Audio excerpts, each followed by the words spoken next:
calls me Soph, and today I would like to share with you a fable from my kitchen table. Fables are stories that help us learn something new or to see the world from another person's point of view. The fable I would like to share with you today is called The Merchant, the Donkey and the Salt. This fable is all about a daring, disobedient and ever so slightly discourteous donkey called Daisy. And there's one thing you need to know about Daisy. Daisy was, well, a little bit lazy. Daisy loved lazing and lying in the sun, and when she was working she was not having fun. Daisy loved playing and praying out loud. But when she was working she was far too proud. It's not fair, it's boring, working all the time. Can't you see I'm yawning, pulling this cart of mine? I don't want to lift, I shall not heave. I know you need assistance, but I'd rather just leave. It's not fair, it's boring, working all the time. I'm far too clever to be out in this weather, working all the time. Can't you see it's a dull endeavour, pulling this cart of mine?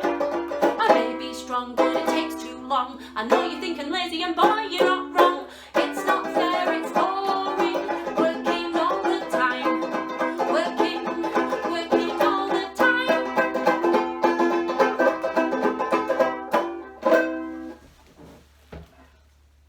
Daisy's owner was a wily merchant called Miles. Now look here, Daisy, it's just no good. We all have to work to earn a living, and seeing as you and I live by the seaside, the best way to earn a living is by selling sea salt. Miles and Daisy lived by the seaside, and they survived by selling sea salt at the local market.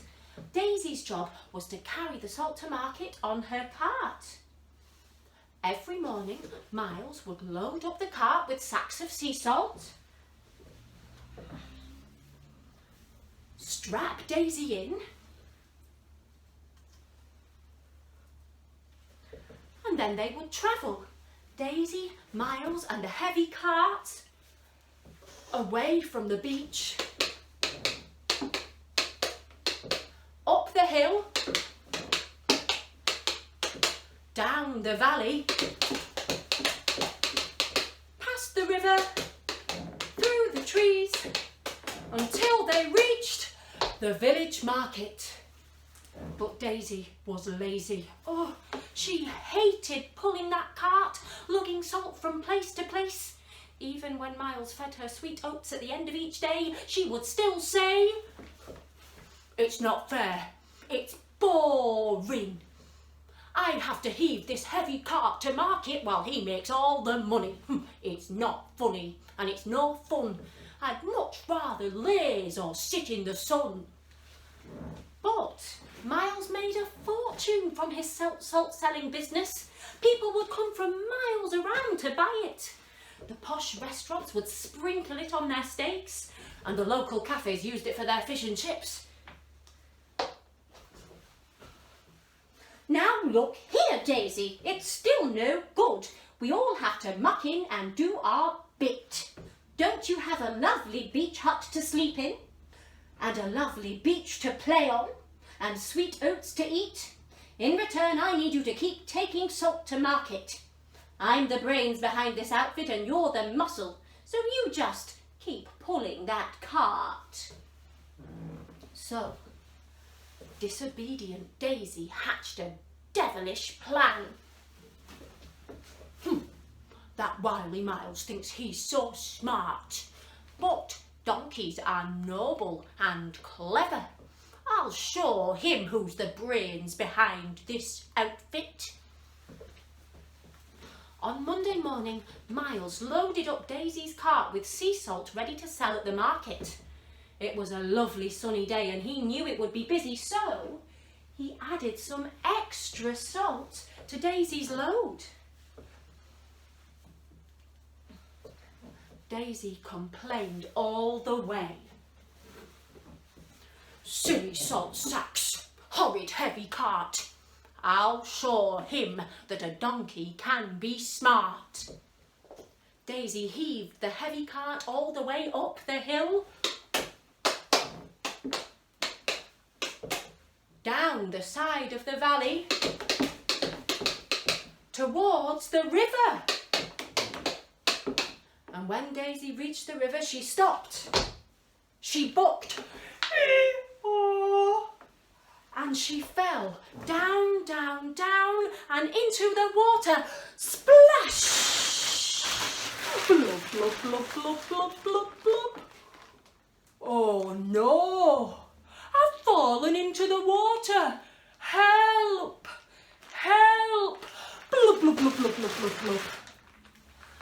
When Miles finally managed to drag the bedraggled Daisy out of the water, his precious salt had all dissolved. "There's nothing left, not one single lump." But did she fall or did she jump? On Tuesday morning, Miles loaded up Daisy's cart again. This time he added even more salt to make up for lost sales. But Daisy had other ideas. "Silly salt sacks, horrid heavy cart. I'll show him that a donkey can be smart." Daisy heaved the heavy cart up the hill, down the valley, and into the river. Splash! Blub, blub, blub, blub, blub, blub, blub, blub, blub. Quack! Blub, blub, blub, blub, blub. When Miles finally managed to heave Daisy out of the water, once again the precious salt had completely dissolved. "There's nothing left, not one single lump. But did she fall or did she jump? With no salt left to sell, we'll face a recession.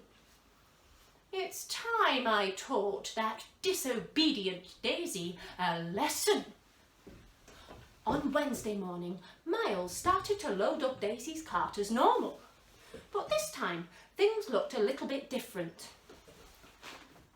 Normally, Miles loaded up Daisy's cart with white salt, but today Daisy could see that he was loading her cart with yellow bricks. Normally, the salt was hard and powdery, but today the yellow bricks were soft and squashy. "Never mind," thought Daisy. "Soon enough, I'll throw this lot into the river and I'll be home in no time." Daisy dilly-dallied all the way up the hill. She cantered all the way down the side of the valley. And then Daisy stopped. Daisy bucked. And Daisy threw herself and the cart into the river. Splash! Blub, blub, blub, blub, blub, blub, blub, blub, blub, blub, blub, blub, blub. But when Daisy tried to get out of the water,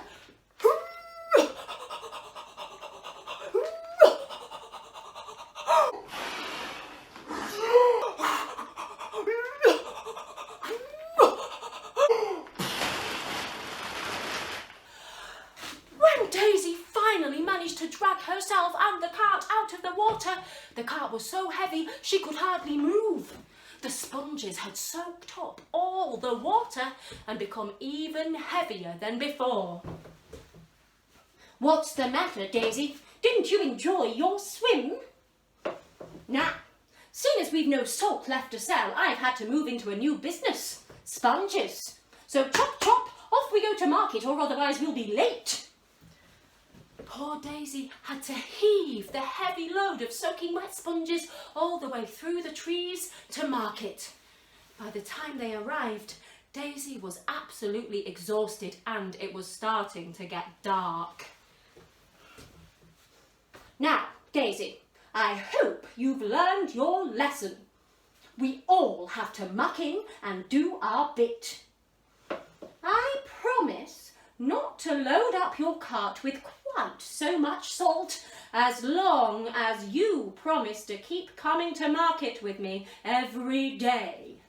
From that day on, Daisy wasn't quite so lazy.